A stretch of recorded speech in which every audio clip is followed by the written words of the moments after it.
Welcome back to a brand new week at the Aha Moments podcast. I hope you guys are coming off of a wonderful weekend and you're super excited at the week that is to come. I'm really excited because this week we're going to talk about something that I think is really, really important. Something that I see in my clinical practice a lot, something I see out in the world a lot, and that is overcoming anxiety. Like how to overcome this thing that is anxiety.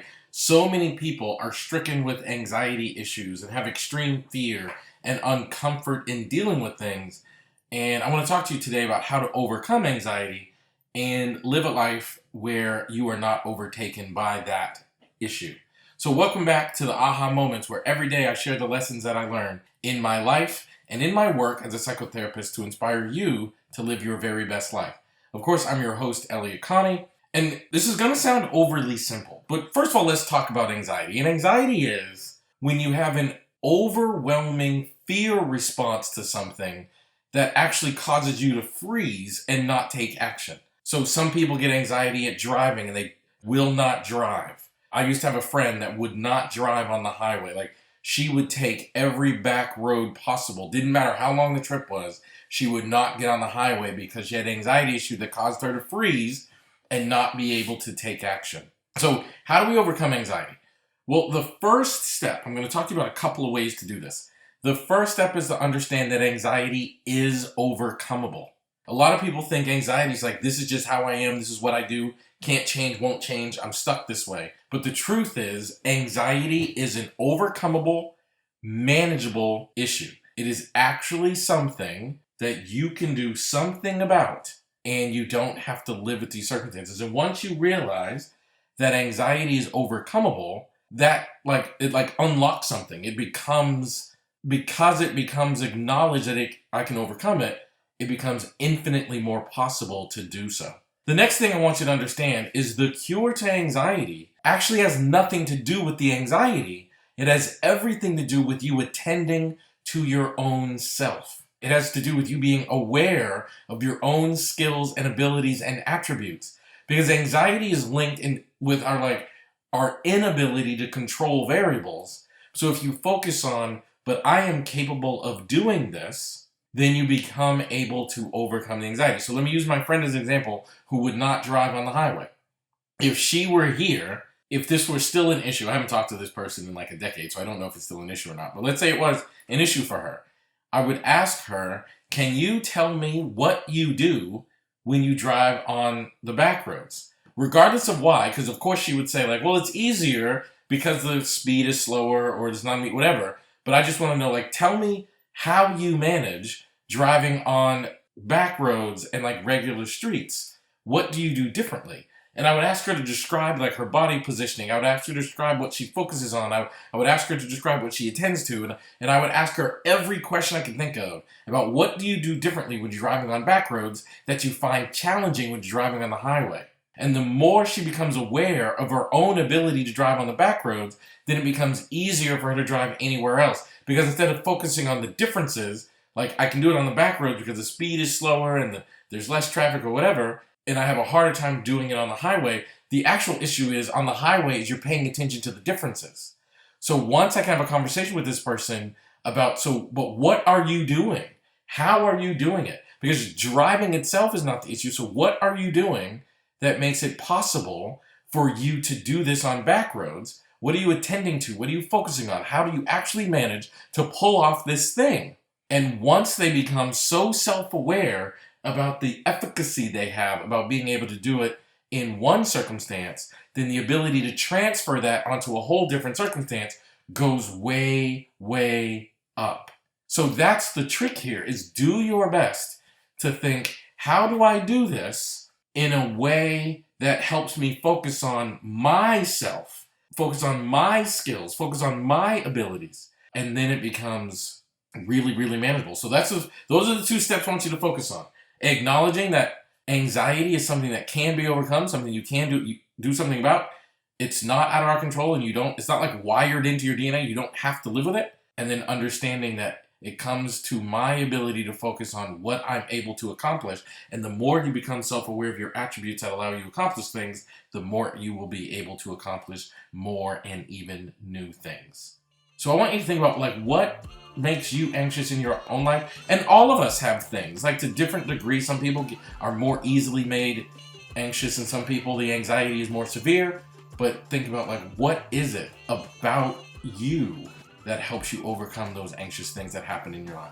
Thank you for being here. I really appreciate the time you spent with me. Please share this podcast on your social media platforms or with at least one person that you think could benefit from hearing this message today. And don't forget to become a subscriber. You can do that on Apple, Simplecast, Spotify, wherever you enjoy listening to your podcast. You can also become a Patreon subscriber and get bonus episodes and also transcriptions from each and every episode. I would love to see you getting access to that. So thank you for being here. I cannot wait to see you tomorrow. Love y'all.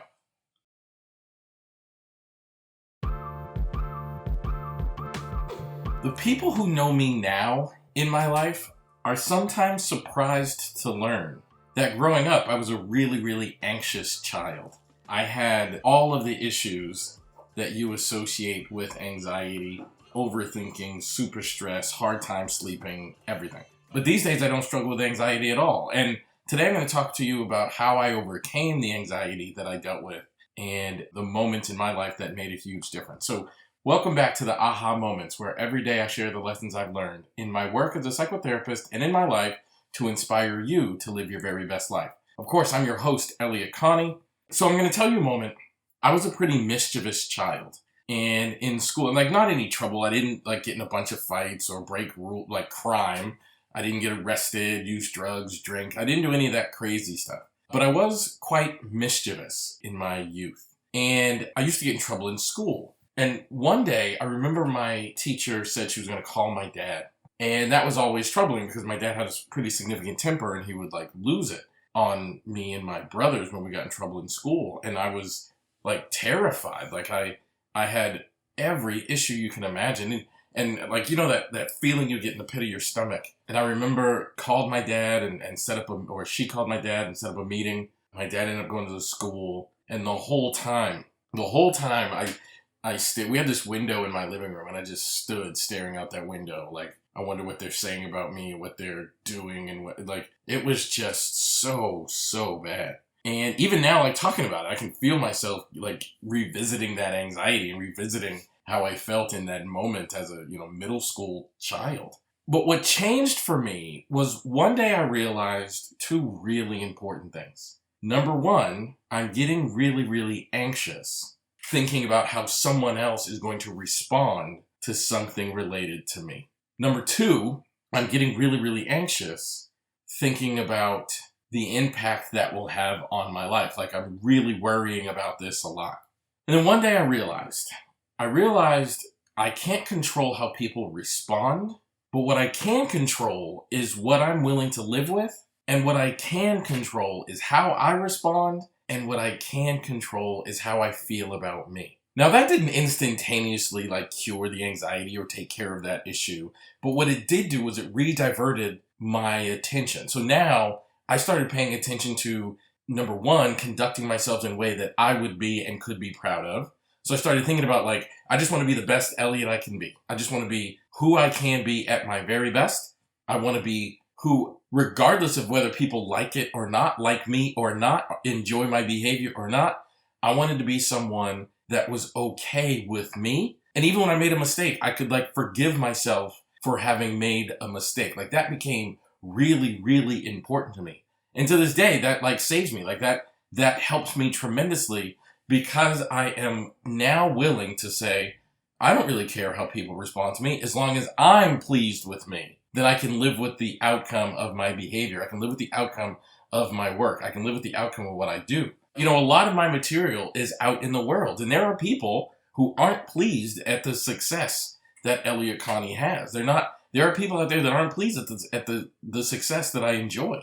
There are people out there that are critical of my work, but it causes me no level of angst because I know my heart, I know my intentions, I know what I'm trying to do. I know all of it. I believe in me. And as a consequence of believing in me, I can live with whatever happens. That became crucially important to me. That became really important to me. It freed me of this angst. It freed me of this anxiety.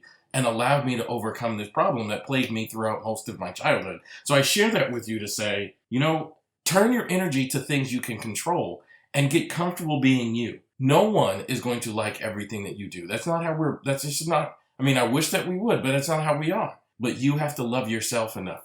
You have to forgive yourself enough. You have to be okay with being you.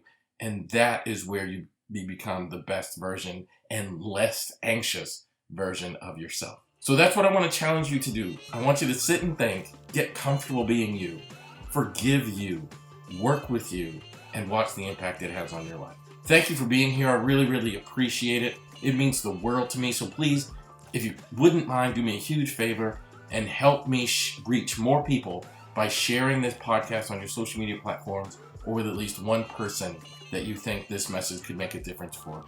And please subscribe. Don't forget to subscribe. You can do that wherever it is you enjoy listening to podcasts, Apple, Spotify, Simplecast, any of those places. You can also become a Patreon subscriber and get bonus episodes every week and transcriptions of each and every episode of the Aha Moments. Once again, thank you for being here. Love you guys so much. Can't wait to see you tomorrow.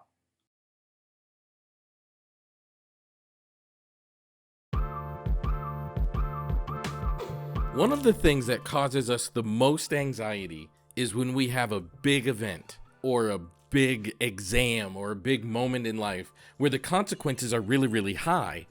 We get anxious and it actually lowers our ability to successfully accomplish that event or that challenge or whatever. But I'm going to talk to you about how you need to set your mind up so that you're more likely to succeed when you have a big moment and your anxiety does not sabotage you and get in the way. So welcome back to the Aha Moments, where every day I share the lessons that I've learned in my work as a psychotherapist and in my life to inspire you to live your very best life. So let me tell you about a moment in my life where I had a really big thing and everyone around me was getting really, really nervous and really, really anxious. And I just didn't want to go down that road, and I did something to overcome it. So the simple lesson I want to give you is if you have something that you really want to go well, something that's big, something that's meaningful to you, I first want you to envision that thing going well. I first want you to imagine yourself overcoming that moment in a successful way and even plan on it being successful. One of the most famous examples of this is there was a coach by the name of Jimmy Valvano, known as Jimmy V, and he coached a team, the North Carolina State Wolfpack.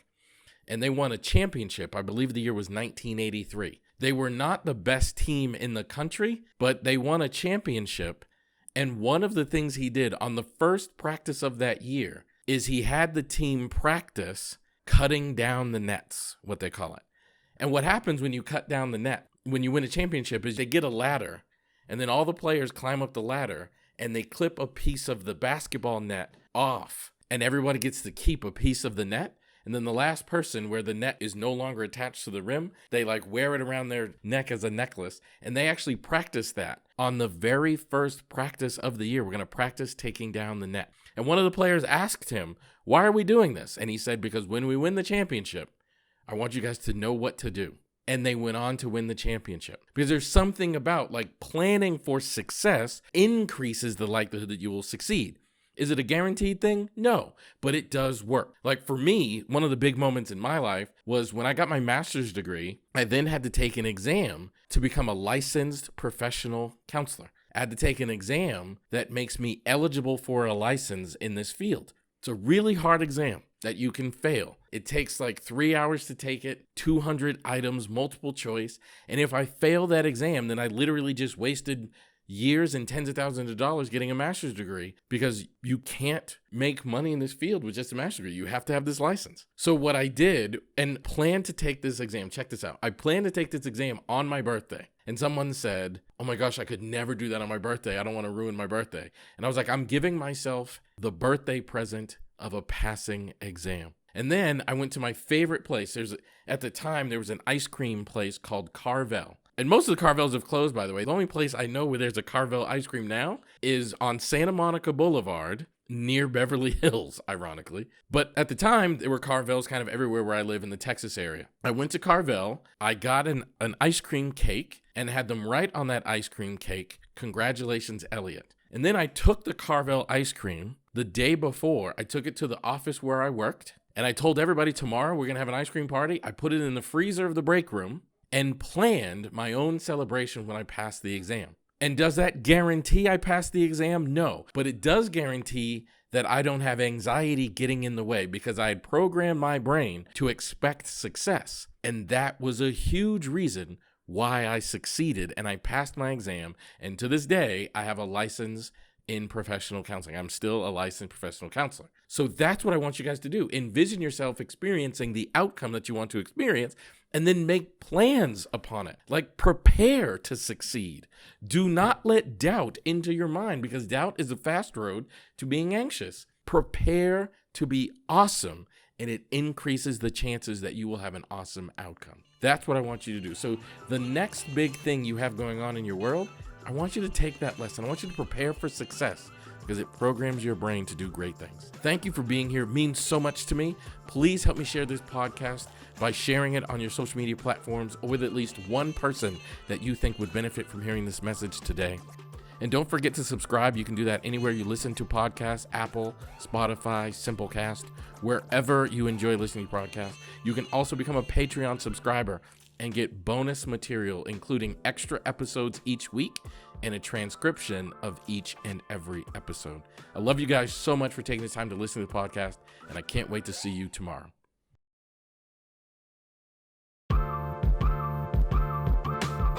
You know, the world has become very, very different. And in a lot of ways, that difference has produced anxiety. So today, I want to talk to you about some of the origins of anxiety, what we can do to combat those origins of anxiety, and why it's important to recognize that just the world itself has different and produced more anxiety. So welcome back to the Aha Moments, where every day I share the lessons I've learned in my work as a psychotherapist and in my life to inspire you to live your very best life. So listen, let me tell you a really quick story. When I was in high school, we took a political science class, and I remember the teacher telling us a story about one day in the 1960s, he was watching television and he watched a man murdered. And we sat on the class and we were like, what? And he was talking about how Jack Ruby shot and killed Lee Harvey Oswald as he was being walked out of the jail in Dallas towards a car. And this man just walked up to him, pulled out a gun and shot him in the stomach, and he died. And we were like, holy cow, that happened on TV. And he was like, yes, the news was covering this live. So like this whole generation saw this murder happen live on television. And I was like, whoa, I can't believe that, right? It's like 1993, 1994. And I was like, holy cow, I can't believe that you would see a murder live on TV. Well, fast forward to the world we live in now in 2022.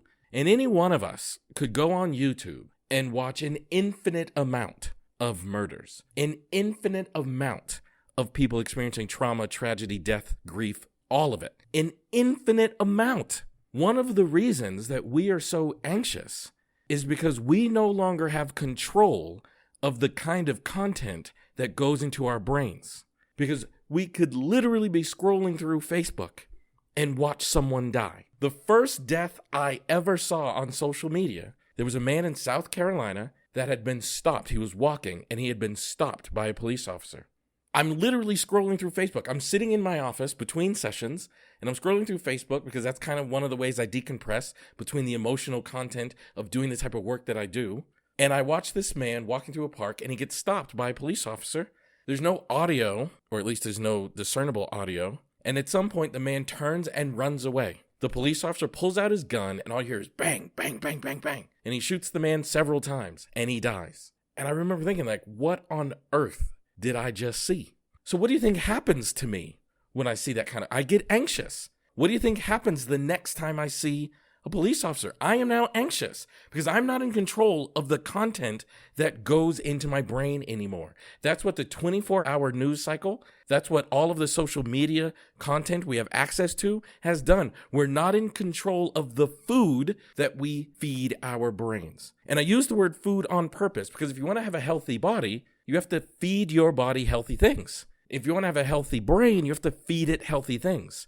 And in the world we live in now, we get a lot of junk that goes into our brains. So what do we do? How do we combat that? And I will tell you two things. Number one, limit your exposure to the machine.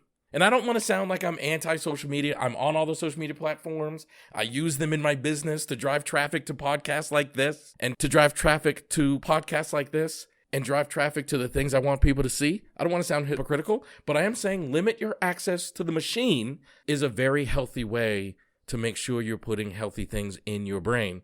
But then the other thing I want you to do is seek out positive people, positive content, and uplifting information.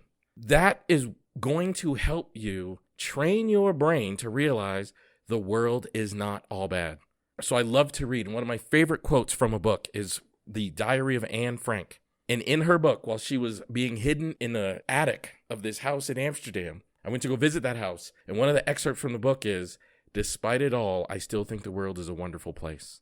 And I've always thought, if she can look at World War II Europe, where she was hiding in an attic and not being able to see her friends and grow up normally and all those things, and knowing that the most likely outcome of this situation would be her capture and death, and still say the world would be a positive place. It gives us all permission to believe that. It gives us all permission to live that. And I want you to seek it out. I want you to look for positive stories, positive relationships, positive people, and feed those things into your spirit, into your soul, into your mind. That's how you counter the anxiety that's being produced in our current world. So that's my challenge to you. I want you to find opportunities to look for and discover positive things, because it'll make a huge difference in the way you live your life. Thank you for being here. I love you guys so much for listening to this podcast. Please help me spread the word of this podcast by sharing it on your social media platforms, or even with one person in your life that struggles with anxiety and needs to hear this message today. And don't forget to become a subscriber. You can do that at Apple. You can do that Simplecast, Spotify, wherever you enjoy listening to your podcast. You can also become a Patreon subscriber, where you get bonus material, including extra episodes each week and transcriptions from each and every podcast episode. I love you guys, man. Thank you for being here, and I can't wait to see you tomorrow.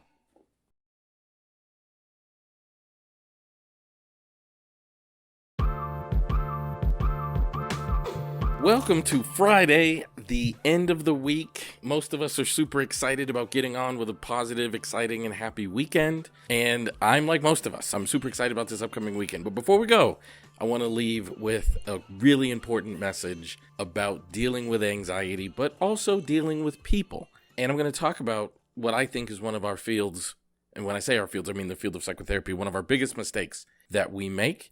I'm going to share a little bit about it to make sure that you benefit from this lesson and don't make this mistake. So welcome back to the Aha Moments, where every day I share the lessons I've learned in my work as a psychotherapist and in my life to inspire you to live my very best life. Of course, I'm your host, Elliott Connie, and let me explain to you the big mistake that psychotherapists make in this field, and hopefully in a way that helps you benefit from it so you don't make this mistake in your life. So whenever we have people, and let's take a problem like what we've been talking about this week, which is dealing with anxiety. Psychotherapists have a tendency to treat people in a categorized way. So like I get a ton of emails from people, and they ask questions like, what do you do when you're working with a client who has anxiety? Or what I do is known as solution-focused brief therapy.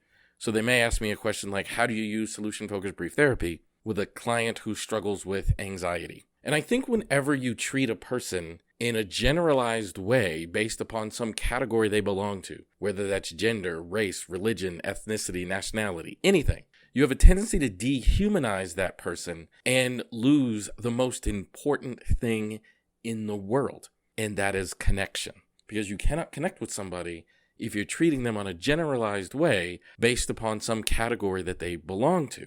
So what do? How do we make sure we don't make this mistake? How do we make sure we live a life that is devoid of this era and the consequences of that era? And that is, you have to realize every single person you're talking to is a person. And even if they have a similar problem, like a similar thread, like just because I see two people with anxiety, each one experiences their anxiety differently. They have a different history with their anxiety. The anxiety has brought in different consequences in their life. So there might be similarities, but the differences make it unique to each and every person. And I don't think we, as a field of psychotherapists or helping professionals, do a good enough job of realizing that we have to treat people uniquely to respect and honor their uniqueness. And I think we have fallen into the trap too many times of treating people in a generalized way based upon their similarities. And I think that's true in life as well. Like, if you think about it, how many times do you learn something about someone and treat them based upon like the category that you've learned they belong to? And sometimes it's really like kind of odd things, like I'm a New York Yankee fan, and sometimes people will understand New York Yankee fan and they make assumptions about, like, as a New York Yankee fan, you don't like the Boston Celtics. Or as a New York Yankee fan, you must like, such and such a player, which may or may not be true. But also as a New York Yankee fan, like, you don't know, like, my history with my Yankee fandom. You don't know where it came from. You don't know the origins of it. Sometimes people make assumptions because the New York Yankees win a lot, or over the last 100 years have historically won a lot. People make assumptions like, oh, you're a Yankee fan, you must only like them because they're a good team. And that's not true. Like, there's actually an origin story on what made me start liking the New York Yankees. And I think sometimes it's even more kind of insensitive. It's about things that are actually really impactful. Like, people will say things like, oh, so you're an African American, so that must mean this. Oh, so you are from, Massachusetts, so it must mean this about you. And again, like, you may be right or incorrect, but in order to really have an impactful relationship, you have to treat me as a unique individual, because what makes me who I am is what makes me unique. So yes, I grew up in New England, but I happen to not like certain things that other New Englanders really like. And I happen to remember things about New England that other New Englanders that wouldn't stand out to them. Like, that doesn't inform you of who I am. It just gives you a little piece of my story. And in order to make a difference in someone's life, whether you're working as a psychotherapist or just being a person, you have to connect with people and kind of respect and honor their individuality and who they are and their experiences and what touches their lives and what hasn't touched their lives, and those sorts of really important things. So I think it's important to remember that part of what's important about life is connection. The only way to connect with people is through an authentic uniqueness, and to respect that authentic uniqueness. So look for opportunities in your life to connect with people in a genuine way and respect and honor their uniqueness. So thank you for being here. Thank you for closing out your week by listening to this podcast.